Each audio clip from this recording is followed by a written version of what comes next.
Everyone, welcome to Angel Smart Classes. हम DSSS का paper कर रहे थे, पार्ट 4 कर चुके हैं हम। आज हम करेंगे पार्ट 5। ठीक है, पार्ट 5।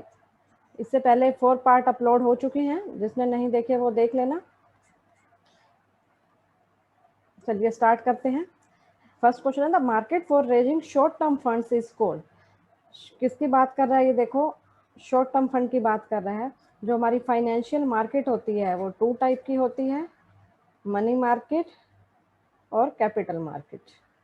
मनी मार्केट वो होती है जो होती है शॉर्ट टर्म के लिए, शॉर्ट टर्म मीन्स जो होती है less than 1 year. Capital market क्या होती है, लॉन्ग टर्म के लिए, या कह सकते हो ग्रेटर देन 1 ईयर, जो 1 साल से ज़्यादा के लिए होती है। कैपिटल मार्केट में क्या इशू होंगे, shares, bonds, debentures, share, bond, debenture. Money market में क्या इशू होंगे, ये पहले भी एक क्वेश्चन आ चुका है। मनी मार्केट में T bills, treasury bills, commercial paper, commercial paper हो गया, और सर्टिफिकेट ऑफ डिपॉजिट और कॉल मनी। ठीक है, ये मनी मार्केट के इंस्ट्रूमेंट है। ये पहले भी क्वेश्चन आ चुका है, अब ये दूसरा क्वेश्चन है मनी मार्केट का। ठीक है, तो ध्यान रखना, जहाँ 3-4 क्वेश्चन आ रहे हैं जिस लेसन में से, वो तो आपको जरूर करके जाना ही जाना है। तो ये शॉर्ट टर्म की बात है, तो हमारा आंसर आएगा मनी मार्केट। ठीक है, शॉर्ट टर्म में क्या आएगा, मनी मार्केट। एक company uses straight line method. देखो कौन सा मेथड यूज कर रही है company, straight line method use कर रही है ऑफ डेप्रिसिएशन का, for an equipment that cost ₹28,000। Cost कितनी है, 28,000। इक्विपमेंट की या मशीन लगा लो, उसकी साल्वेज वैल्यू 3,000। साल्वेज वैल्यू का मतलब है जो स्क्रैप, रद्दी बच जाती है। जैसे आपने मशीनरी यूज कर ली 10 साल, अब 10 साल बाद वो उसकी लाइफ खत्म होगी, तो वो रद्दी सी लोहे के भाव में बिक जाएगा ना, वो स्क्रैप वैल्यू या साल्वेज वैल्यू होगी। और लाइफ कितनी है, 5 साल। तो हमें क्या निकालना है, end of third year. Third year की बात कर रहा है, डेप्रिसिएशन निकालना है। देखो पहले इसका फॉर्मूला लगता है, डेप्रिसिएशन का फॉर्मूला होगा, जो आपकी मशीन की कॉस्ट है, cost minus scrap value divided by number of years. ये फॉर्मूला है, cost minus scrap value divided by life, number of years या लाइफ है, 5 साल चलेगी मशीन। तो ये आ गया 25 डिवाइडेड बाय 5, 5,000 आ गया। ये हमारे पास ये आ गया डेप्रिसिएशन पर ईयर का, ये आ गया हमारे पास पर ईयर। हर साल कितना डेप्रिसिएशन लगेगा, 5,000 रुपए। अब देखो इसने स्ट्रेट लाइन मेथड का है, 2 मेथड होते हैं, एक होता है स्ट्रेट लाइन और एक होता है return down value method. Straight line में क्या है, डेप्रिसिएशन हर साल सेम रहेगा, एक स्ट्रेट लाइन बन जाएगी, हर साल डेप्रिसिएशन क्या रहेगा, सेम रहेगा। रिटर्न डाउन वैल्यू में क्या होगा, डेप्रिसिएशन हर साल कम होता जाएगा।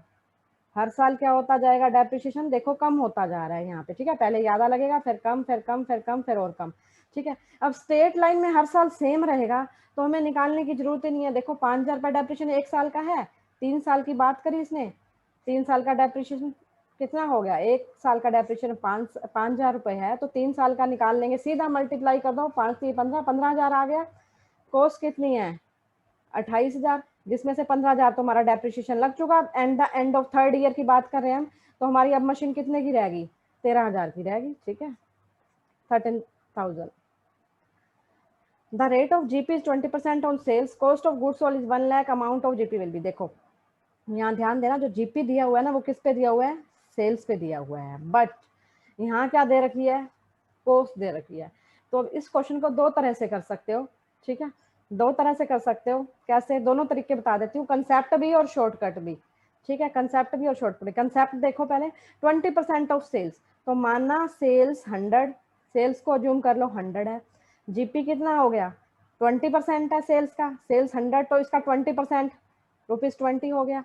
तो कॉस्ट निकालनी है, तो कॉस्ट क्या होगी, सेल्स माइनस जीपी, -20 करोगे तो 80 क्या होगी हमारी कॉस्ट। अब देखो इफ कॉस्ट है 80, देन जीपी कितना है हमारे पास 20।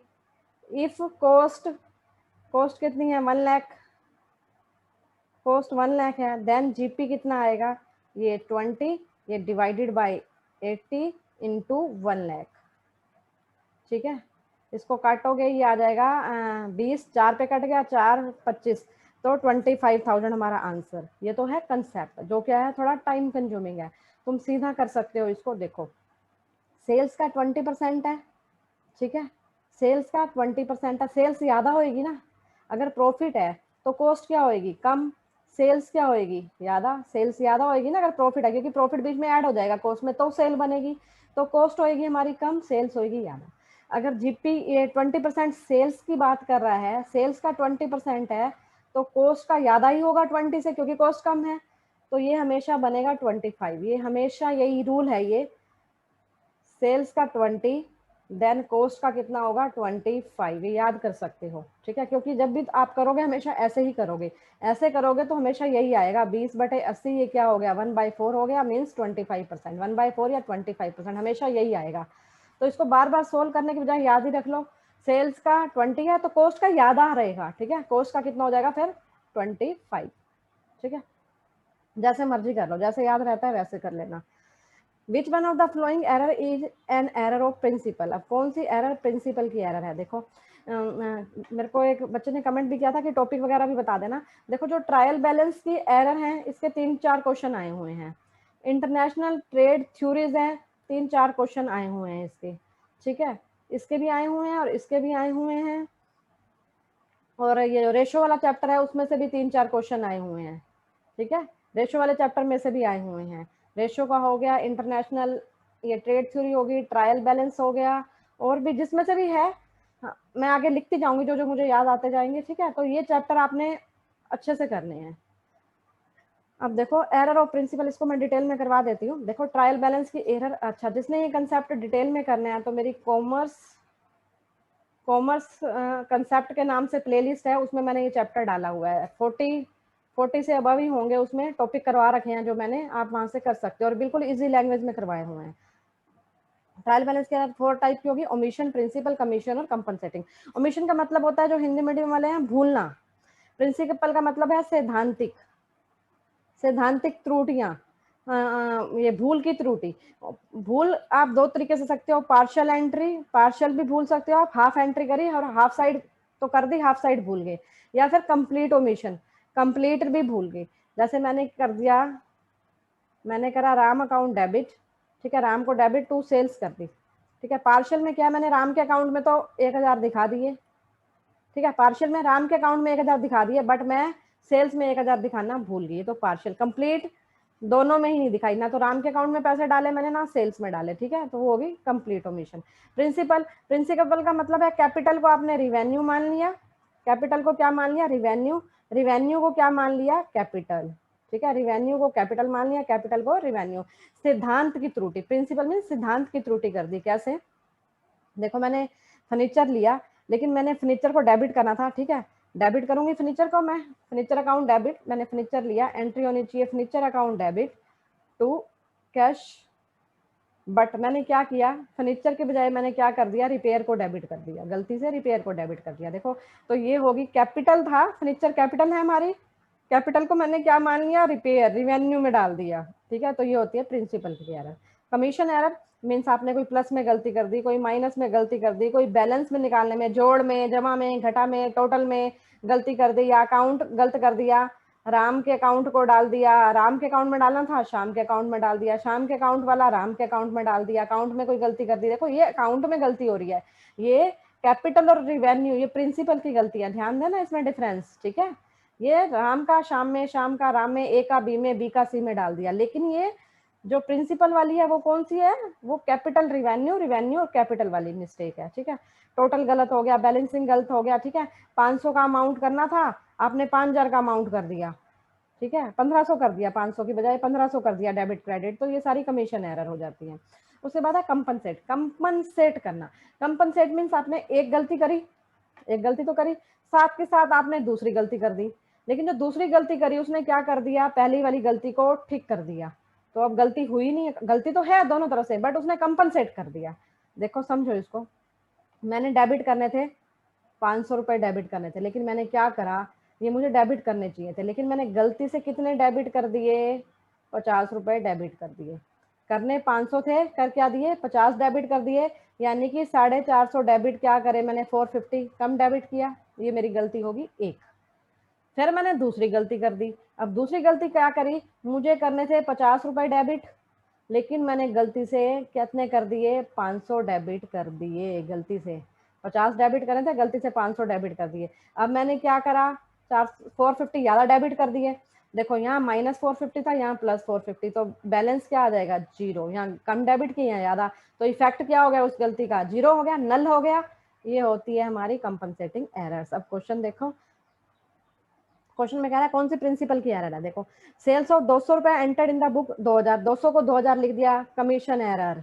कैश सेल है 3000 की, 300 की, sorry, wrongly entered in sales book. Cash book में कैश सेल कर रहे हो आप, ठीक है, तो आपको किस में दिखानी चाहिए थी, सेल्स बुक में क्रेडिट सेल्स होती है, तो अकाउंट गलत कर दिया, तो commission error. Debit repair account instead of furniture account.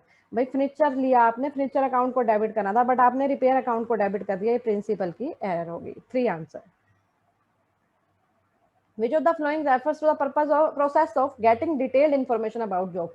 देखो, एक ये टॉपिक हो गया जॉब एनालिसिस, इसके 3-4 क्वेश्चन। इंटरनेशनल ट्रेड थ्योरी, इसके 3-4 क्वेश्चन। रेशो के 3-4 क्वेश्चन आए हुए हैं, ठीक है, एक ये चैप्टर हो गया हमारे पास। और वो ट्रायल बैलेंस एरर, ठीक है, इसके भी 3-4 क्वेश्चन है। तो ये मोस्ट इंपॉर्टेंट टॉपिक बन जाते हैं आपके, ठीक है, करने के लिए। अकाउंटिंग इक्वेशन, अकाउंटिंग इक्वेशन से भी 3-4 क्वेश्चन, तो ये बहुत इंपॉर्टेंट टॉपिक बन जाते हैं। और ये सारा देखो, देखा जाए तो ये +1 +2 का ही है, ठीक है। इंटरनेशनल ट्रेड थ्योरी नहीं आएंगी, ये नहीं आएंगी।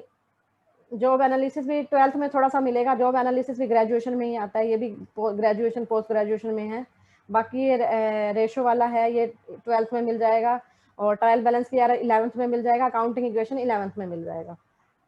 विच of the following refers to, देखो जॉब के बारे में डिटेल में इंफॉर्मेशन लेना क्या होता है, जॉब एनालिसिस। जॉब एनालिसिस का क्या मतलब होता है, जिसमें जॉब की पूरी राम कहानी, पूरी रामायण मिलेगी, ठीक है, A to Z राम कहानी मिलेगी जॉब से रिलेटेड जॉब एनालिसिस में। इसके 2 part, job description, job specification. Specification में क्वालिफिकेशन वगैरह आ जाएंगी, जॉब डिस्क्रिप्शन में आ जाएगी वर्किंग कंडीशन कैसी है, इन्वायरमेंट कैसा है। इसकी मैंने डिटेल वीडियो बना रखी है जॉब एनालिसिस के नाम से, जिसमें job enrichment, job rotation, job enlargement सारे मैंने करवाए हुए हैं, तो आप ये जरूर देखना। अगर आता है तो मत देखना, टाइम मत वेस्ट करना, अगर कहीं भी डाउट है तो जरूर देख लेना, ठीक है। तो ये हमारा हो जाएगा job analysis. A debit will cause the balance in a liability account to, a debit will cause in a balance, देखो एसेट इंक्रीज होती हैं, एसेट इंक्रीज होती हैं, तो एसेट का कौन सा बैलेंस होता है, डेबिट, ठीक है। ऐसे ही एसेट अगर डिक्रीज होंगी तो एसेट का क्या करेंगे हम, क्रेडिट। एसेट का डिक्रीज होंगी तो क्रेडिट। सेम लाइबिलिटी का है, लाइबिलिटी इंक्रीज हो रही है तो इसका उल्टा क्रेडिट। लाइबिलिटी डिक्रीज हो रही है, लाइबिलिटी डिक्रीज हो रही है तो हम क्या करते हैं, डेबिट। अब इसने डेबिट का है, डेबिट मीन्स लाइबिलिटी क्या हो रही है, डिक्रीज, तो आंसर 4, ठीक है। मैंने सारे बता दिए, एसेट का, लाइबिलिटी का। विच of the following is the fix component in compensation package. देखो जो जॉब करते हैं उनको पता भी होगा, फिक्स पूछ रखा है। देखो गेन शेयरिंग और प्रॉफिट शेयरिंग। देखो प्रॉफिट होगा तो आपको मिलेगा ना, गेन या प्रॉफिट सेम ही बात है, प्रॉफिट होगा तो मिलेगा, प्रॉफिट नहीं है तो मिलेगा ही नहीं। तो ये तो डिपेंड करेगा प्रॉफिट पे, तो ये वेरी करेगा, चेंज होता रहेगा, ठीक है। इक्विटी स्टॉक ऑप्शन, इक्विटी का ऑप्शन दिया जाएगा कि आप इक्विटी एक टाइम पे बाय कर सकते हैं, लेकिन जो हमारा चेंज नहीं होगा वो होगा हमारा फिक्स होगा, जो बेस सैलरी, ठीक है, base salary. A firm had a capital balance of 1 lakh at the beginning, at the end है 150 और लाइबिलिटी है 70 है। ड्यूरिंग द पीरियड 30,000 उसने निकाले हैं, तो हमारा नेट प्रॉफिट देखो। इसको सिंपल करो, आपका एक बिजनेस है, अपने ऊपर लेके तो चलो, आपने बिजनेस में कितने रुपए लगाए, 1 लाख लगाए, बहुत ईजी क्वेश्चन है, 1 लाख लगाए, ठीक है। अब कब लगाए, 1 जनवरी को। अब 31 दिसंबर को, साल के एंड में आप कितने के मालिक बन गए, 1.5, एसेट मीन्स आप मालिक हैं, 1.5 लाख के मालिक हैं, बट 70,000 तो लाइबिलिटी आपने किसी के देने हैं, तो यानी कि अगर 70,000 लाइबिलिटी लेस कर दूं तो आप 80,000 के मालिक हो गए। और 30,000 आपने बिजनेस में से निकाल के अपने घर रख लिए, विड्रॉ कर लिए कैश, 30,000 अपने बिजनेस से निकाले हैं, ठीक है। तो यानी कि 1 लाख लगाए और आप 10 के मालिक हैं, तो आपको फायदा कितने का हो गया, 10 का। देखना प्रॉफिट और लॉस ध्यान देना, दोनों दे रखे हैं, तो टिक किस पे करना है, प्रॉफिट पे। 1 लगाया और अब 10 के मालिक हो। विच of the flowing stand rule for working capital. देखो पहले तो इसी को ही समझ लो, वर्किंग कैपिटल क्या होती है। देखो वर्किंग कैपिटल क्या होती है, current asset minus current liability. ये क्वेश्चन देखे ना कि अगर हमें कंफ्यूजन सी हो जाती है, तो यहाँ मैंने लगा लिया 7,000 रुपये करंट एसेट, करंट लाइबिलिटी मेरी 2,000 की है, तो मेरी वर्किंग कैपिटल कितनी होगी, 5,000 रुपये की। अब मुझे वर्किंग कैपिटल को इंक्रीज करना है, मैं चाहती हूँ यहाँ पे ज़्यादा अमाउंट आई, तो मैं क्या करूँगी, या तो यहाँ ज़्यादा लूँ या तो वर्किंग कैपिटल मेरी इंक्रीज कब होगी, या तो यहाँ 9,000 कर दूं, 9 में से 2 गया, मेरी वर्किंग कैपिटल इंक्रीज 7 हो जाएगी, या यहाँ कम कर दो, या तो यहाँ ज्यादा करूं या यहाँ क्या करूं कम, यहाँ 1,000 कर दूं, 7 में से 1 गया 6, होगी इंक्रीज। ठीक है, अब डिक्रीज कैसे होगी, इसका उल्टा बिल्कुल, यहाँ एरो अप जा रहा है तो डाउन कर दो, एरो डाउन जा रहा है तो अप। ठीक है, ये हमारा बन गया बेसिक। अब देखो question, increase in current asset increase working capital, increase in current asset increase यहाँ पे है, वर्किंग कैपिटल इंक्रीज, बिल्कुल सही, right. Increase in current asset, ये करंट एसेट इंक्रीज ये है, वर्किंग कैपिटल इंक्रीज कर रहा है, ये तो इसने तो डिक्रीज बोला तो ये रॉन्ग हो गया। Increase in current liability, increase in current liability पकड़ो कहाँ है, यहाँ इंक्रीज इन करंट लाइबिलिटी है, इंक्रीज इन करंट लाइबिलिटी क्या करेगी, डिक्रीज वर्किंग कैपिटल, बिल्कुल सही। इंक्रीज इन करंट लाइबिलिटी पकड़ो, इंक्रीज इन करंट लाइबिलिटी यहाँ है, तो ये क्या कर रही है, इंक्रीज कर रही है वर्किंग कैपिटल, नहीं ये तो डिक्रीज, तो गलत आंसर हमारे सही क्या हो गए, ए और सी। आई होप आपको वीडियो अच्छी लग रही होगी। प्लीज अगर आपको वीडियो अच्छी लगती है तो वीडियो को लाइक करो और इसको शेयर किया करो ताकि मैक्सिमम बच्चों तक पहुंच सके ये। ठीक है, और चैनल पे नए हैं तो चैनल को सब्सक्राइब भी जरूर करें। इसके बाद हम यूपी के क्वेश्चन करेंगे, यूपी पीजीटी के। ठीक है, टीजीटी और पीजीटी के स्टार्ट करेंगे यूपी के, बस एक पार्ट और रह गया इसका, फिर हम यूपी वाला स्टार्ट कर देंगे paper.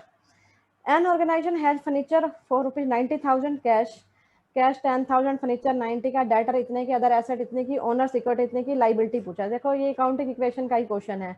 Asset is equal to क्या होती है, ACL, capital plus liability. Asset is equal capital plus liability, हमें निकालनी क्या है, लाइबिलिटी निकालनी है, तो लाइबिलिटी निकालनी है तो क्या करो, एसेट माइनस कैपिटल कर दो। एसेट देखो कितने की है, 90, 190 और 10, 2,02,01,000, 2,01,000 की होगी, माइनस कैपिटल 90,000 की गिवन है, तो ये कितना हो गया। देखो इसको सोल्व करने के लिए वैसे DSS में मैथ भी आता है 20 मार्क्स का, तो आप मैथ कर ही चुके होंगे। 1,000 को साइड पे कर दो एक बार, 2 लाख में से 90 गए, 10, अब 1,000 जोड़ दो, 1,11,000 आ जाएगा। ठीक है, two answer. The price on goods and service sold by one member of a corporate family to another such as from a parent to subsidiary.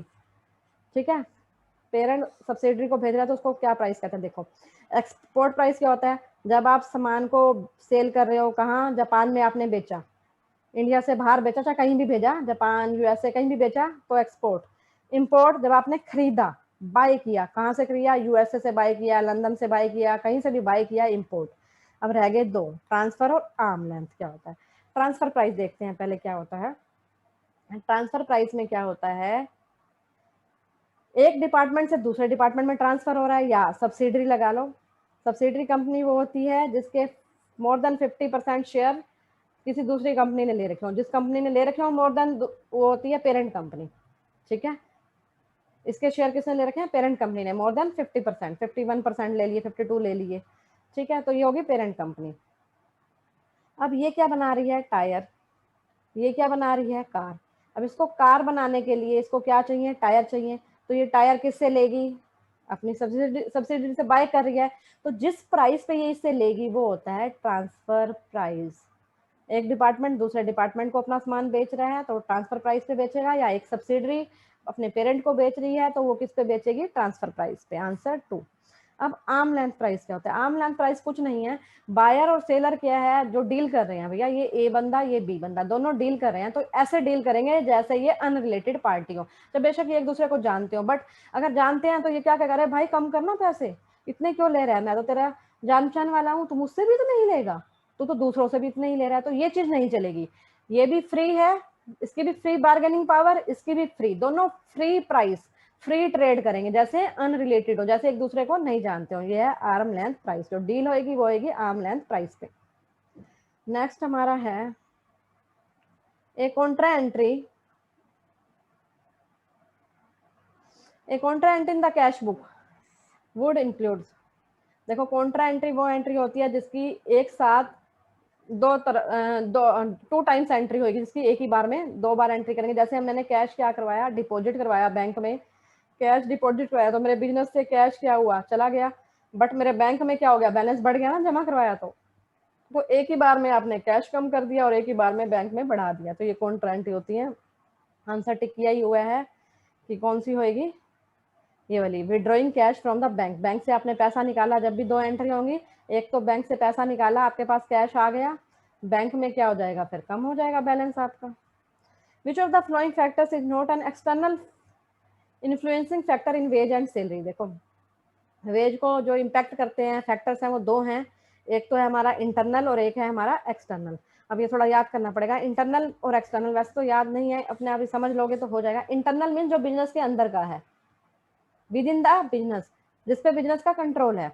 External mean जो बिजनेस से बाहर का है, जिसपे बिजनेस का कंट्रोल नहीं है, जो अनकंट्रोल है, जिसपे बिजनेस का कंट्रोल नहीं है, ठीक है। इसमें कौन सा है, demand and supply of labour, तो इस पे बिजनेस कंट्रोल कर सकता है, मार्केट में डिमांड और सप्लाई पे नहीं कर पाएगा। Cost of living, society, government control, government का कंट्रोल हो सकता है, भाई मैं प्रोडक्शन कर रही हूँ, पेन बना रही हूँ, ठीक है, गवर्नमेंट का कल ऑर्डर आ गया, गवर्नमेंट ने कहा मैं दे रही हूँ वर्कर्स को, हर बंदे को 10,000 सैलरी दे रही हूँ मैं, ठीक है, जो पेन बना रहे हैं 10,000 सैलरी दे रही हूँ। गवर्नमेंट का कल ऑर्डर आया, गवर्नमेंट ने कहा जो भी वर्कर्स हैं उन पेन वाली कंपनी में उनकी सैलरी मिनिमम 12,000 होगी, तो मुझे 2,000 बढ़ाने पड़ेंगे, तो इस पर कंट्रोल नहीं है। Labour union, legislation means rules regulation बना रही है गवर्नमेंट, लॉ बना रही है, कानून बना रही है। इकोनॉमिक कंडीशन और कंपनसेशन सर्वे, ये आ जाएंगे कंपनसेशन सर्वे, ये एक्सटर्नल में। इंटरनल में आएंगे compensation policy of the organisation, आपकी ऑर्गेनाइजेशन से पॉलिसी क्या है। कंपनसेशन मीन्स सैलरी, वेजेस देने के से रिलेटेड। आप एम्प्लॉय हैं आपके, उसकी वर्थ क्या है भैया, जो टैलेंटेड बंदा होता है ना, वो कहीं ना कहीं हो सकता है एक बार उसको कम सैलरी मिले, पर वो अपना टैलेंट दिखा के हमेशा ज़्यादा सैलरी ले लेते हैं, ठीक है। वर्थ ऑफ जॉब, आपकी जॉब की वर्थ क्या है, जो आप काम कर रहे हो, क्लर्क लेवल का कर रहे हो तो कम सैलरी होगी, पायलट है हाई लेवल का काम है, आपका रिस्क है उसमें, ज़्यादा सैलरी होगी, मैनेजर का काम है ज़्यादा सैलरी, ठीक है, पीएन का काम है कम सैलरी। वर्थ क्या है जॉब की। एबिलिटी टू पे, कंपनी के पास कितना फंड है, कंपनी कितना पे कर सकती है, कैपेसिटी कितनी है भैया, कंपनी कितनी रिच है आपकी, ठीक है, तो कितना पे कर सकती है उस पर डिपेंड करेगा। अब इंटरनल एक्सटर्नल देख लिया आपने, अब देखो कौन सा एक्सटर्नल फैक्टर नहीं है, नोट ध्यान रखना भी इस क्वेश्चन को, नोट है एबिलिटी टू पे, ये कौन सा है हमारा इंटरनल फैक्टर है, बाकी हमने सारे कर लिए। ये कौन से फैक्टर हैं हमारे external, cost of living, legislation और मार्केट कंडीशन, इसमें डिमांड सप्लाई आ जाएगी, ठीक है, प्राइस डिमांड सप्लाई सब आ जाएगा इसी में। An error where in an invoice from a supplier of electrical equipment, देखो इलेक्ट्रिकल इक्विपमेंट आपने कुछ खरीदा, ठीक है, इलेक्ट्रिकल की कोई चीज लाई, मान लो मैं एसी लेके आई, मैं सपोज, ठीक है, तो मैंने क्या किया, एसी मेरी एसेट है, ठीक है, मेरे को डेबिट करना था, लेकिन मैंने क्या कर दिया, इलेक्ट्रिसिटी अकाउंट में डाल दिया, मैंने उसको रिवेन्यू ट्रीट कर लिया। तो कैपिटल को रिवेन्यू ट्रीट करोगे, कौन सी एरर, प्रिंसिपल, ठीक है, ये मैंने पीछे आपको एरर करवा दी सारी, ठीक है, ओरिजिनल एंट्री ही गलत कर दी आपने, ठीक है, तो ये सारी कर दी हमने, कंपनसेटिंग कर ली, कमीशन ये पीछे करवा दिया। अब Ahmed is conducting an interview for hiring sales executive for his organisation, he needs to know about the personality of the person. देखो क्या जानना चाहता है, पर्सनैलिटी, तो कौन सा मेथड लगाएगा वो, फोर्थ लिख लो, none of the above, none of above, कौन सा मेथड यूज करेगा। देखो अगर मैं फिजिकल एग्जामिनेशन किस लिए होता है, अगर कभी भी आपकी गवर्नमेंट जॉब लगती है, तो कई बार प्राइवेट जॉब में भी है कि आपका फिजिकल चेकअप होता है, आप फिजिकली फिट है या नहीं है, कहीं बीमारी वगैरह तो नहीं है, डिजीज वगैरह तो नहीं है कि आप प्रॉब्लम ना कर पाए, जॉब में प्रॉब्लम हो जाएगी, आप कर ही नहीं पाएंगे, तो फिजिकल एग्जामिनेशन होता है। डेप्थ इंटरव्यू से आप पर्सनैलिटी जान पाओगे, कम्युनिकेशन स्किल कैसी है, नॉलेज कितनी है, याद अच्छे से ये पता लगेगा, जो पर्सनैलिटी है वो पता लगेगी। साइकोलॉजिकल टेस्ट, बीएड में परफॉर्मा वगैरह फॉर्म वगैरह मिलते भी हैं, personality test, intelligent test check भी होते हैं, जिन्होंने बीएड कर रखी होगी, कई कॉलेजों में होते भी हैं, कई में नहीं भी होते हैं, तो साइकोलॉजिकल टेस्ट आ जाएगा। Which of the following statement concerning the 3 column cash book, किसकी बात कर रहा है, 3 कॉलम की। देखो भी पहले तो परफॉर्मा देखो, 3 कॉलम कैश बुक क्या होगी, डेट, यहाँ रिसिप्ट साइड, यहाँ पेमेंट साइड, ठीक है, डिस्क्रिप्शन या इसको कहते हैं पर्टिकुलर्स, डिस्क्रिप्शन या particulars, to cash, by cash, ठीक है, टू बैंक, बाय बैंक, जो भी है, राम टू राम, बाय शाम, ये डिस्क्रिप्शन में आ जाएंगी चीजें। उसके बाद है VN, इसमें वाउचर नंबर, ठीक है, वाउचर का number. PR means reference posting reference भी कहते हैं, इसी को क्या कहते हैं, LF लेजर फोलियो कहते हैं, इसी को लेजर फोलियो कहते हैं। Discount DISC discount cash bank, जितने यहाँ की है सेम इस साइड हो जाएंगे, ये हमारी बन गई कैश बुक। अब देखो क्या कह रहा है, it is allowable for the cash column to have a credit balance, cash column का क्या होता है, क्रेडिट बैलेंस होता है, कैश कॉलम का ऑलवेज डेबिट बैलेंस, भाई जितने हाथ में पैसे होंगे उतने ही हम खर्चा करेंगे, ठीक है। कैश अब मार्केट में गए, जान पहचानी नहीं है, कैश ही नहीं है, ठीक है, 1000 रुपये आपने पास थे, शर्ट आ रही है 1200 की, आपको जानता ही नहीं है वो शॉपकीपर, उधार तो देगा नहीं, सिंपल सा फंडा है, तो जितना कैश होगा उतना ही तो खर्च करोगे, 1200 की टी शर्ट नहीं लोगे, 1000 की ही लाओगे, ठीक है। तो हमेशा क्या होगा इसका, debit balance. The folio column represent the third column of cash book, भाई अब देख लो फोलियो वाला कौन सा था हमारा, थर्ड नहीं था, थर्ड हमारा था वाउचर वाला, ये फोर्थ था। The discount column total should be the same to enable balancing of, देखो डिस्काउंट डेबिट में भी है, देखो क्रेडिट में भी है, यहाँ डिस्काउंट डेबिट में भी और क्रेडिट में भी है, ठीक है, दोनों साइड आएगी ना डिस्काउंट, एक मेरे को मिली, एक मेरे को मिली, ठीक है, डिस्काउंट डेबिट और एक डिस्काउंट क्रेडिट। ये क्रेडिट जो मुझे मिल रही है, मुझे मिले 500 रुपये, लेकिन मैंने दिए कितने हैं, 300 रुपये, तो अब इनको बैलेंस कैसे करोगे, ये तो मेरे को मैंने दिए हैं, ये मुझे मिले हैं, तो ये बैलेंस नहीं हो सकता है, ठीक है, इसको बैलेंस नहीं करेंगे हम डिस्काउंट को, क्योंकि ये अलग चीज दिखा रही है और ये अलग, ये मिली दिखा रही है, ये दी हुई दिखा रही है, ठीक है, तो ये बैलेंस नहीं होगा। तो आंसर हमारा क्या आ गया, बैंक कॉलम, बैंक का क्या हो सकता है, डेबिट भी और क्रेडिट भी, ठीक है, डेबिट भी क्रेडिट भी। आप जितने बैंक में पैसे आप निकलवा सकते हो, कौन, जो करंट अकाउंट वाले होते हैं, बिजनेसमैन का कौन सा अकाउंट होता है, करंट अकाउंट, उनको क्या फैसिलिटी देता है बैंक, ओवरड्राफ्ट की फैसिलिटी देता है, कि जितने आपके पैसे जमा आप उससे ज्यादा निकलवा सकते हो, ओवरड्राफ्ट कहते हैं जिसे। तो क्रेडिट बैलेंस डेबिट दोनों हो सकते हैं बैंक के, जमा भी हो सकता है और उससे ज्यादा निकलवा भी सकते हो आप। विच of the following is an example of long term liability, देखो अकाउंट्स पेबल, क्रेडिटर्स और बैंक ओवरड्राफ्ट, ये तीनों ही क्या है, करंट लाइबिलिटी है, तीनों ही क्या है, देखो आ गया ना ओवरड्राफ्ट, बैंक ओवरड्राफ्ट जो हमने अभी ऊपर किया, ये हमारी करंट लाइबिलिटी है, जितने बैंक में पैसे जमा आप उससे ज्यादा निकलवा सकते हो। Mortgage is a type of loan जिसपे आप कोलेटरल सिक्योरिटी देते हो, एक अगर आपने पेमेंट नहीं की तो वो आपकी सिक्योरिटी को बेच के पेमेंट ले लेंगे, ठीक है। मोर्टगेज क्या हुआ, लिखा भी हुआ है, मोर्टगेज एक लोन होता है, ये आपके पढ़ने के लिए लिख दिया, ये बता दिया मैंने, वैसे जो कोलेटरल मीन सिक्योरिटी, आप सिक्योरिटी दोगे, अपने लोन लिया तो अगर आप लोन पे नहीं करते तो आपकी सिक्योरिटी को सेल करके वो लेंडर जो है पैसा ले लेता है, अपना पैसा ले लेगा वो। Organisation are made up of people and success of management lies in its dealing with these people, देखो किसकी बात कर रहा है, मेकअप ऑफ ऑर्गेनाइजेशन किससे बनता है, पीपल से, ह्यूमन से, और सक्सेस भी किस पे करता है, ह्यूमन पे, तो ये कौन सी रिलेशन अप्रोच है, ह्यूमन रिलेशन अप्रोच, ये है इंडस्ट्रियल रिलेशन की अप्रोचेस। दूसरा तीसरा क्वेश्चन आ गया इसका, ठीक है, तो ये चैप्टर भी इम्पोर्टेंट है, जॉब एनालिसिस वाला भी इम्पोर्टेंट है और एक ट्रेनिंग वाला, ठीक है, जिससे ज़्यादा क्वेश्चन आ रहे हैं, ये 3 चैप्टर से एचआर के ज़्यादा आ रहे हैं, तो ये एचआर का है, ग्रेजुएशन या पोस्ट ग्रेजुएशन में आपका हो जाएगा cover. Marxist approach Karl Marx ने दी थी, इसी के नाम पे ही है ये। गिरी अप्रोच वीवी गिरी ने दी थी, इनके नाम भी इंपॉर्टेंट है, भी याद करें। गांधीयन अप्रोच गांधी ने दी थी, जिसका दूसरा नाम क्या है, ट्रस्टीशिप, ये क्वेश्चन आया था। ट्रस्टीशिप अप्रोच किसने दी थी, पहला क्वेश्चन ये था, किसने दी थी, गांधी जी ने दी थी, ठीक है, महात्मा गांधी, ये ऑप्शन था, ये क्वेश्चन पहले आ चुका है, पार्ट देख लेना, पार्ट मुझे याद नहीं है, सेकंड थर्ड या फोर्थ जो भी होगा, पर कर चुके हैं ये क्वेश्चन, ठीक है। ह्यूमन रिलेशन अप्रोच किसने दी थी, एल्टन मायो ने। Who is the father of human relation approach, Elton Mayo, इसी ने दी थी और यही फादर है इसका।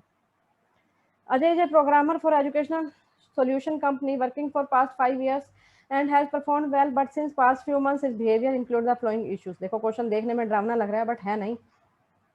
He reacted badly in the meeting when a new responsibility was given to him. He often comes late to office. Forward his resume। resume means जो Hindi medium के CV, बायोडाटा, भाई इसको बायोडाटा भी कहते हैं ना, biodata, CV, resume. He often complains about the working condition। देखो मुझे क्वेश्चन नहीं आता, ठीक है, मैंने ये पढ़ा, मुझे समझ नहीं आया, मैंने इसके ऑप्शन देखे। ही वांट्स प्रमोशन, अब मैंने पढ़ी पहली line. He reacted badly in the meeting when a new responsibility was given to him. आपको जॉब कर रहे हो, कोई नया काम दिया और आपने बहुत गुस्सा किया, तो इसका मतलब आप प्रमोशन तो चाहते ही नहीं हो। अगर आप प्रमोशन चाहोगे तो आप काम को लेना पसंद करोगे, क्योंकि अगर काम को लोगे, अच्छे से काम करोगे, जब भी तो आपको प्रमोट किया जाएगा, तो ये तो है नहीं। मोटिवेटेड आप हो ही नहीं, जो मोटिवेटेड पर्सन होता है वो तो रिस्पॉन्सिबिलिटी को लेना पसंद करता है। तो ये दो तो हो गए हमारे एक ही लाइन से, ये दो तो गलत हो गए। अब इन दो में डाउट, अब आगे पढ़ते हैं। He often comes late, office late आता है, हो सकता है भैया उसका जाने का मन ना करता, स्ट्रेस, उसको ऑफिस में जाते ही स्ट्रेस हो जाएगी, हो सकता है, अभी छोड़ दो इसको। He is not satisfied with the job, ये भी हो सकता है, छोड़ दो। अब थर्ड पढ़ते हैं। He is forwarding his resume to recruiters. उसने अपना सीवी बायोडाटा किसी दूसरी कंपनी में दे दिया, किसी रिक्रूटर को दे दिया, यानी कि वो जॉब बदलना चाहता है, तो इसका मतलब वो अपनी जॉब से सेटिस्फाइड नहीं है। अब स्ट्रेस की बात नहीं है। अब याद आ क्या ऑप्शन हमारा करेक्ट हो जाएगा, ये। क्यों? क्योंकि इसका अगला पॉइंट भी देखो, ही often complaints about working condition. वो हमेशा किस लिए कंप्लेंट करता है? Working condition. उसको वहां की वर्किंग कंडीशन ही अच्छी नहीं लग रही है, तो इसका मतलब वो स्ट्रेस में नहीं है, वो जॉब से खुश नहीं है। तो third answer. Which of the following are the duty of labour welfare officer. जहां भी, जिस भी कंपनी में 500 या ऑर्गेनाइजेशन में 500 या ग्रेटर देन 500 एम्प्लॉइज होंगे, तो वहां पे क्या होगा? लेबर वेलफेयर ऑफिसर अपॉइंट करना पड़ता है। लेबर वेलफेयर ऑफिसर क्या करेगा? लेबर की वेलफेयर, वेलफेयर मीन्स भलाई, भलाई के बारे में सोचेगा। अब देखो, मेरे को सपोज ये क्वेश्चन नहीं आता, मैं एक बार पढ़ने की कोशिश करती हूँ। Promoting welfare schemes and training program for workers. देखो, वर्कर्स, लेबर मीन्स वर्कर्स के लिए रखा गया है, तो वर्कर्स का वेलफेयर तो करेगा ही करेगा, ये तो मेरे को लग रहा है सही, 100% सही है। ठीक है। उसके बाद मैंने देखा सोल्विंग एम्प्लॉय की बात, ये मेरे को नहीं समझ में आए थोड़े। ठीक है, यहाँ ये मेरे को समझ में आ रहा है, एम्प्लॉइज ग्रीवेंस। ग्रीवेंस का मतलब होता है कंप्लेंट्स, शिकायतें। कंप्लेंट्स, शिकायतें, यानी कि कहीं भी आपको कोई दिक्कत लग रही है, ग्रीवेंस कहते हैं उसको। ठीक है, तो बिल्कुल जो ऑफिसर है, आप इसी के पास तो जाओगे वेलफेयर के लिए भी, मुझे ये प्रॉब्लम है। ठीक है, तो ये भी बिल्कुल सही है। तो एक और क्या हो गया, ये 6। एक और 6 देखो किसी में है, इसमें तो एक है ही नहीं, एक नहीं है, इसमें भी एक, तो ये 2 तो हो गए नहीं। अब ये 2 हो सकते हैं, लेकिन एक और 6 यहाँ है, तो हमारा आंसर क्या हो गया? ये। आपको पढ़ने की जरूरत भी नहीं है और आपका क्वेश्चन ऐसे ही हो जाएगा। ठीक है, जो इजी पॉइंट लग रहे हैं, जो डिफिकल्ट लग रहा है एक बार छोड़ सकते हो, जो इजी लग रहे हैं उसको पिक करके कर सकते हो। अब देख लो भाई, और भी देखो, प्रॉब्लम सोल्व करेगा वो, वर्कर्स की प्रॉब्लम को सोल्व करेगा। कंडक्टिंग आर्बिट्रेशन प्रोसीडिंग और कंडक्टिंग एडजुडिकेशन प्रोसीडिंग, ये कहाँ यूज होगी? जब डिस्प्यूट हो जाता है, डिस्प्यूट हो जाता है ना, ये जब यूज करते हैं। ठीक है, डिस्प्यूट में यूज होंगी, तो ये यूज नहीं होगी, तो ये 2 भी आ जाएगा हमारा, और ये मेडिएशन वाला भी आ जाएगा 4। ठीक है, ये 2 नहीं आएंगे फिर। नेक्स्ट है sale of 25,000 to A as was enter to sale B. A के अकाउंट में सेल कर रहे थे ए को, तो ए को डेबिट करना था, लेकिन हमने किसको कर दिया? सेल बी को कर दिया, गलती से अकाउंट गलत डेबिट कर दिया, तो अभी मैंने ऊपर करवा ही दिया, ये कमीशन की एरर हो गई। प्रिंसिपल ओमिशन और ये कंपनसेटिंग हमने पीछे कर लिया ना। देखो थर्ड क्वेश्चन आ गया ये, अभी अभी तीसरा क्वेश्चन है ये, ट्रायल बैलेंस एरर का, ये मैंने करवा रखा है डिटेल में चैप्टर, देख लेना भाई। Which of the following system deals with planning for development, management and use of information technology tools for management? देखो, which of the following system deals with planning for development, management and use of information technology? देखो, management की बात कर रहा है, information की बात कर रहा है, तो वो क्या आएगा? Management information system. भाई आजकल बिजनेस जो है कंप्यूटर से ही चल रहा है, तो कंप्यूटर के 3-4 क्वेश्चन इन्होंने डाले हुए हैं। ठीक है, 3-4 क्वेश्चन है, ज्यादा नहीं होंगे, 3-4 ही होंगे। तो क्योंकि +1 में जो है ना, 11th में लास्ट में कंप्यूटर दे रखा है। ठीक है, तो कंप्यूटर का थोड़ा ये डाल देते हैं, तो ये हमारी क्या होगी? Management information system. अब देखते हैं मैनेजमेंट इंफॉर्मेशन सिस्टम क्या है। देखो, ये भी मैनेजमेंट इंफॉर्मेशन सिस्टम का क्वेश्चन है। ये देखो, ये है हमारा types of information system. Types of information system, कितने टाइप की हमारे पास इंफॉर्मेशन सिस्टम इंफॉर्मेशन होती है? देखो, EIS कहते हैं एग्जीक्यूटिव इंफॉर्मेशन सिस्टम, इसको कौन यूज करेगा? एग्जीक्यूटिव्स यूज करेंगे, हायर अथॉरिटी यूज करेगी इसको, higher level, higher authority, higher जो टॉप मैनेजमेंट होती है वो यूज करेगी। DSS डिसीजन सपोर्ट सिस्टम, ये आ गया जी MIS मैनेजमेंट इंफॉर्मेशन सिस्टम। इसका काम क्या है? इंफॉर्मेशन प्रोवाइड करवाना। कौन यूज करेगा इसको? मिडल लेवल के मैनेजर यूज करेंगे इसको। ऑफिस सपोर्ट सिस्टम और ट्रांजैक्शन प्रोसेसिंग, ये बेसिक डाटा देगा, इसको कौन यूज करेगा? Operational level. Operational level means जो सबसे लोअर लेवल होगा, वर्कर्स वगैरह जो होंगे जिसमें लोअर लेवल, इसको वो यूज करेगा। ठीक है, ये मिडल लेवल, ये हायर लेवल और ये ऑपरेशनल लेवल, लोअर लेवल इसको यूज करेगा। ठीक है, अब देखते हैं इसके क्वेश्चन। इसका क्वेश्चन पहले ये करवा देती हूँ। मैनेजमेंट इंफॉर्मेशन सिस्टम क्या बताती है? इंफॉर्मेशन प्रोवाइड करवा रही है ना ये सभी को, डे टू डे वाली इंफॉर्मेशन देगी। Create and share document that support day to day activities, यही हमारा सही है। ठीक है, क्योंकि टिक किया हुआ है इस पे, तो यही सही है। ये क्या इंफॉर्मेशन देगी? डे टू डे एक्टिविटी से रिलेटेड। ठीक है, इंफॉर्मेशन नीचे भी, ये बीच का होता है, ऊपर भी इंफॉर्मेशन प्रोवाइड करता है, ये नीचे भी इंफॉर्मेशन देगा ये।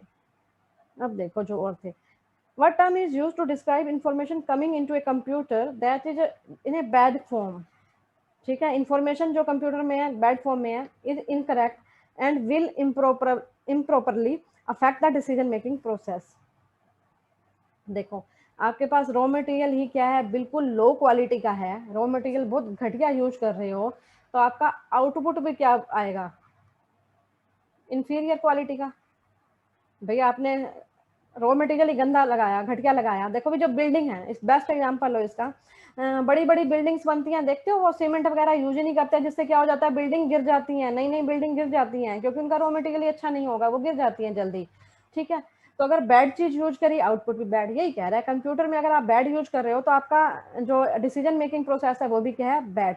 तो उसको क्या कहेंगे, GIGO. GIGO means garbage, garbage इन। अगर आप गार्बेज मीन्स कूड़ा, कूड़ा ही डालोगे, गलत इंफॉर्मेशन ही डालोगे, तो आउटपुट भी क्या मिलेगा, गार्बेज ही तो मिलेगा। गार्बेज डालोगे तो गार्बेज ही आउट होगा। भाई कीचड़ में जंप करोगे, कीचड़ मुंह पे भी तो आएगा ना।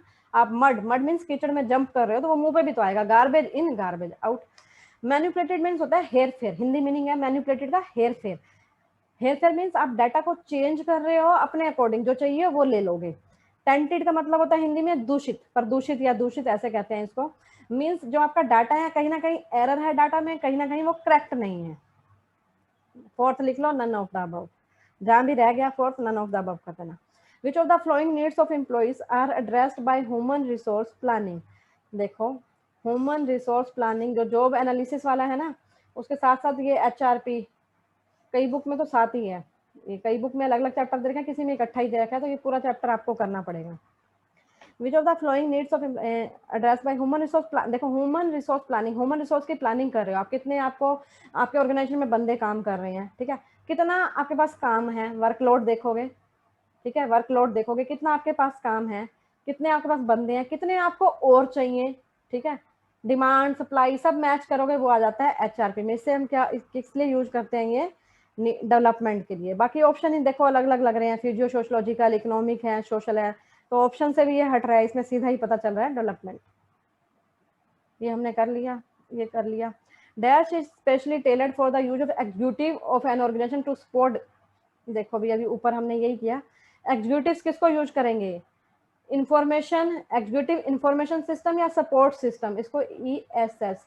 देखो यहाँ सपोर्ट सिस्टम है ना, यहाँ भी सपोर्ट सिस्टम लगा हुआ है, तो इसको सपोर्ट सिस्टम भी बोल सकते हैं, ठीक है। जो सपोर्ट करेगा एग्जीक्यूटिव्स को इंफॉर्मेशन, वो वाली वो होगी ESS या EIS, ESS या ES। देखो इनकी फुल फॉर्म जो है डिफरेंट डिफरेंट हो सकती है। अगर हम कंप्यूटर की बात करें, कंप्यूटर बेस्ड इसकी कंप्यूटर बेस्ड सिस्टम हो सकता है। बैंकिंग में CBS की फॉर्म कोर बैंकिंग सोल्यूशन हो सकता है, ठीक है। MMS मैनेजमेंट सपोर्ट सिस्टम हो सकता है, डाटा बेस्ड सिस्टम हो सकता है, ठीक है। Authorise capital of a company is ₹5 lakh, 40% of it is paid. 5 lakh capital है, जिसमें से 40% क्या है, पेड है। लॉस इनका ड्यूरिंग द ईयर 50,000 का लॉस हो गया, और accumulated loss carried from last year, इस साल 50,000 का है और पिछले साल कितने का लॉस था, 2 लाख का, तो टोटल लॉस कितना हो गया, 2.5 लाख। 50,000 इस साल का और पिछले साल का 2.5 लाख लॉस है अब तक का। तो कंपनी की नेट वर्थ बतानी है, कंपनी की नेट वर्थ क्या है। देखो देखो 5 लाख के हैं शेयर, लेकिन कंपनी ने सारे के सारे पैसे तो नहीं मंगवाए, कंपनी पेड अप कितना है, 40%। 5 लाख का 40% 2 लाख, कंपनी ने सिर्फ कितना मंगवाया, अभी तक 2 लाख ही कोल्ड अप कैपिटल है, बाकी नहीं मंगवाई, 60% कंपनी ने मंगवाया ही नहीं है। तो अभी कंपनी के पास है कितना पैसा, 2 लाख, ठीक है। लेकिन 2.5 लाख का कंपनी को क्या है, लॉस हो रहा है। 2 लाख पैसा है, 2.5 लाख लॉस हो रहा है, तो हमारे पास कंपनी के पास है क्या, कंपनी माइनस में चल रही है, -50,000। सिंपल तरीके से करवा दिया मैंने आपको, ये -50। A set of concept and tools applied for getting all employees focused on continuous improvement। इस वर्ड को पकड़ लो, ये वर्ड बहुत इंपॉर्टेंट है। जहां भी continuous improvement की बात चलती है, ठीक है, वो क्या होता है, देखो कॉस्ट कंट्रोल, कॉस्ट को कम करने की कोशिश की जाएगी, कॉस्ट पे कंट्रोल किया जाएगा, कॉस्ट को कम करने की कोशिश। कस्टमर ओरिएंटेशन, कस्टमर पे फोकस, कि कस्टमर जो चीज चाहता है वही चीज बना दो, क्यों, क्योंकि customer is the king of market. Customer जो चीज चाहेगा वो नहीं बनाओगे तो आपकी चीज नहीं बिकेगी। क्वालिटी कंट्रोल, क्वालिटी पे फोकस किया जाएगा, अच्छी क्वालिटी का प्रोडक्ट बनाना चाहिए, तो उस क्वालिटी वो है या नहीं है।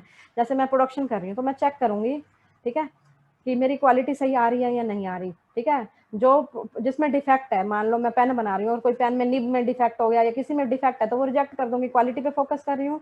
नेक्स्ट हमारा है कॉन्टिन्यूस इम्प्रूवमेंट, वो होता है TQM। TQM का मतलब ही यही है, टोटल क्वालिटी मैनेजमेंट। TQM कहते हैं टोटल क्वालिटी मैनेजमेंट में क्या किया जाता है कि कॉन्टिन्यूस इम्प्रूवमेंट पे फोकस किया जाता है। एम्प्लॉइज किस पे फोकस करते हैं कि आपको हर चीज को इम्प्रूव करना है, अपनी जो भी मेथड यूज कर रहे हो, जो भी चीज कर रहे हो, हर चीज में इम्प्रूवमेंट करनी है, आपकी क्वालिटी भी अच्छी आनी चाहिए, वो होती है TQM, total quality management. The process of performance appraisal is concerned with, देखो परफॉर्मेंस अप्रेजल का क्वेश्चन भी पहले भी आ चुका है, अब दूसरा क्वेश्चन आ रहा है परफॉर्मेंस अप्रेजल का। परफॉर्मेंस अप्रेजल HR के क्वेश्चन अच्छे डाल रखे हैं इन्होंने थोड़े, है ना, अच्छे क्वेश्चन आ चुके हैं HR के। परफॉर्मेंस अप्रेजल किससे करना है? परफॉर्मेंस, देखो परफॉर्मेंस का मतलब क्या है, जो आप काम कर रहे हो। अप्रेजल का मतलब होता है हिंदी में मूल्यांकन, थोड़ी थोड़ी हिंदी भी बता देती हूँ भाई, जो हिंदी मीडियम के हो ताकि उन्हें प्रॉब्लम ना हो। अप्रेजल का मतलब मूल्यांकन, इसको कहते हैं कार्य मूल्यांकन या निष्पादन, ऐसे ही कुछ कहेंगे भाई, ठीक है। कार्य मूल्यांकन या निष्पादन कहेंगे, देख लेना भाई, अब एग्जैक्ट हिंदी तो नहीं है, वैसे मूल्यांकन ही होता है अप्रेजल मीन्स। तो काम को आप देख रहे हो, किसने कितना काम किया, जज कर रहे हो, तो वो क्या होती है, identification and assessment of employees performance, उसकी परफॉर्मेंस को असेस करना। अप्रेजल, ए से अप्रेजल, ए से असेसमेंट, ठीक है, किसके, एम्प्लॉइज के काम की। Training need analysis which attempts to identify the context of the training is called, देखो भी ट्रेनिंग की जो नीड है, attempt to identify the context of training, भाई किस कंटेक्स्ट में आप ट्रेनिंग को दे रहे हो। देखो department A, department B, 3 department है, ये पॉसिबल है एक टाइम में इसको भी जितनी ट्रेनिंग की जरूरत हो, उसको भी उतनी ट्रेनिंग की जरूरत हो, उसको भी उतनी ट्रेनिंग की जरूरत हो सकता है इसको ज्यादा ट्रेनिंग की जरूरत हो, ठीक है, इसको ज्यादा ट्रेनिंग की जरूरत हो, इस डिपार्टमेंट को कम ट्रेनिंग की जरूरत हो सकता है ये बहुत एफिशिएंट काम करो, इस डिपार्टमेंट को ट्रेनिंग की जरूरत ही ना हो, पॉसिबिलिटी है। बेस्ट देखेंगे हम, बेस्ट आंसर क्या है हमारा, इन्वायरमेंट एनालिसिस, आप इन्वायरमेंट को देख के ट्रेनिंग का एनालिसिस कर रहे हो, ट्रेनिंग दे रहे हो। ऑपरेशनल, ऑपरेशन को देख के दे रहे हो, जो बेस्ट आएगा वो आएगा हमारा इंडिविजुअल एनालिसिस। आप देखोगे अमन को कितनी ट्रेनिंग की जरूरत है, अमन है, रमन है, श्याम है, आपके एम्प्लॉइज हैं, ठीक है। जो एम्प्लॉइज पहले से ही काम कर रहे हैं वो तो अच्छा काम कर रहे हैं, ये नया आया तो इसको ट्रेनिंग की जरूरत हो सकती है, ठीक है, ये अच्छा काम करे तो इनको जरूरत नहीं है। तो हमारा जो बेस्ट बनता है ट्रेनिंग की नीड वो क्या है, इंडिविजुअल एनालिसिस। इंडिविजुअल एनालिसिस के बेस पे हम क्या करते हैं, ट्रेनिंग देंगे। तो हमारा हो गया ये। अगर आपको वीडियो अच्छी लगी है तो प्लीज वीडियो को लाइक जरूर करें, साथ में इसको मैक्सिमम शेयर कर दिया करो भाई, ठीक है, शेयर करोगे ज्यादा लोगों तक पहुंचेगी, कर भला हो भला, ठीक है, स्प्रेड द नॉलेज। और चैनल पे नए हैं तो चैनल को सब्सक्राइब कर दीजिए। थैंक यू सो मच, मिलते हैं नेक्स्ट लेक्चर में।